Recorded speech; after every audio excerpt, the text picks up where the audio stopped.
backstory, and this actually, like, when I first heard about Persona 5 Strikers, I was like, what? Is there a new Persona game coming out? I was actually almost like shocked for a second. I was like, wow, this is our big story of the week. It's always a big week in gaming. But the Musou slash Warriors crossover is actually known in Japan as Persona 5 Scramble, the Phantom Strikers. It has been branded as Persona 5 Strikers in the West.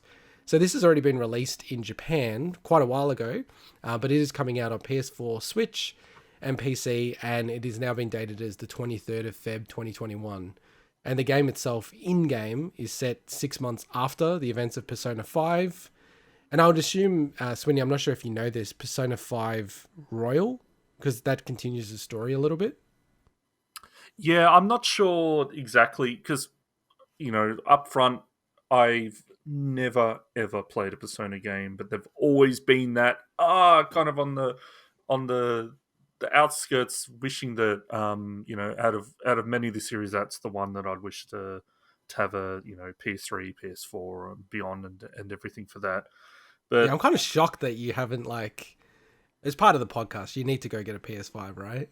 Because I feel like Persona 5, you just love that game from everything I hear no, about I it. know I'd love the Persona games. Like, it's weird, just like a game like Bloodborne and stuff. There's games that I know heaps about. That Mm. I do know a lot about the Persona games, but I just have never literally played them. But the this is great. I think this is people have just been waiting for this announcement. It's kind of been a little. Atlas have been quite lackluster in recent times. With I think the was it the Shin Megami Tensei Nocturne HD Yeah, remaster. yeah, yeah. That's taken a while to come. I think that's due early next year as well. It Atlas have just gotten the turnaround for getting the Western releases has just been really really bad recently. And So then, I but think no, but people have fallen out of favor with them a bit. I dispute recently. I mean, I feel like if they're one Japanese studio that's so odd with the way they deal with the West, it's Atlas.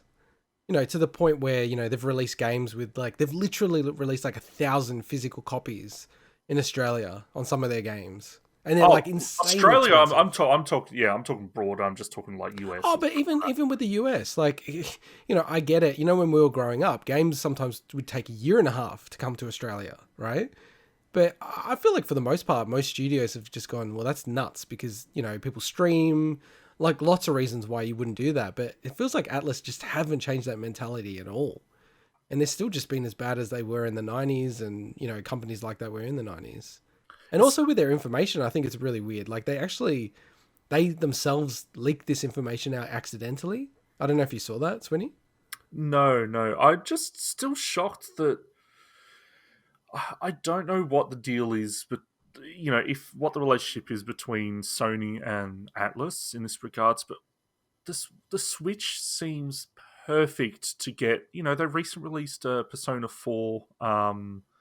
I can't remember, is it Golden or whatever, the upgraded version of that is on Steam, or Yeah. that went gangbusters. Like, the Switch is the perfect platform to re-release that stuff and put Persona 5 on. I don't understand. It seems I strange. Xbox, who cares about Xbox when it comes to this stuff? I'm talking Switch makes sense. I'm almost 100% sure they would have signed like a 2-3 year exclusivity deal with Sony to prevent it going from on any other console. But it's Because weird there's no because way it wouldn't be released by now. it's weird to me because these games aren't like, they're super popular and they do sell pretty decently, but they're not like the games that you'd expect Sony would care enough to do that with. I don't know. It's just weird to me that these games are still, they're on the fringe of being mainstream games. I wouldn't say they're not, the games that are generally going to be up front and center in your JB Hi-Fi and stuff. If you know what Oh, I mean. Persona 5 is mainstream now. Yeah, yeah, I don't okay. think any other Atlas game is mainstream that I can think of. Persona It's 5 definitely is. But I mean, they may not have treated that. I'm just thinking leading up to Persona 5. It seems strange to me that these games are kind of part of that an exclusive deal. If that's the case, like it just seems like such a money maker for them to release it on Switch. Yeah. That's I guess, because I'm a huge believer in capitalism. So, money pushes things in I'm certain a huge directions. believer in capitalism. If we didn't already have the episode title, that would be great. I don't think there's anything wrong with capitalism. I think it's better than any other system that we've had before. I mean, Or like, let's look not at our go lives, right? But well, I'm more than happy for you to move to other countries that don't have capitalism, Swinny. I've got your ticket to Phnom right now. there. No, But like, I guess The Sims aren't on. It's not on the Switch, which is just mind-boggling to me. Yes, that would be You know, perfect on the Switch. given that Animal Crossing is now broken into, the female demo as well, like big time. It already had like a big split between male and female players, but you can definitely see that, the percentages have changed in a good way on the Switch.